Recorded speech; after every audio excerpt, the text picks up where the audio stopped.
Es gibt eine ganze Menge Dinge, die eure Manifestationen zerstören können. Eines dieser wichtigsten Attribute, die vollkommen gegen die Manifestation sprechen, ist, dich mit anderen zu vergleichen. Wenn du das machst, dann drückst du für dich einen Wunsch aus, anstatt eine Bestätigung dessen, was du eigentlich sein sollst. In dem Moment, wenn du dich mit anderen vergleichst, bist du im Wunschdenken. Es gibt so viele Dinge auf dieser Welt, die die Manifestation zerstören können. Aber wie ich schon jetzt hiermit ganz klar ausdrücke, lasst es sein, sich euch mit anderen zu vergleichen. Weil der andere bist nicht du und du bist nicht der andere. Jeder hat seine eigenen Lebenserfahrungen.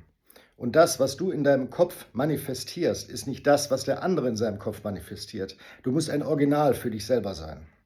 Und wenn du das schaffst, dann bist du da, wo du hingehörst, um deine Manifestation sich erfüllen zu lassen. Bis zum nächsten Mal.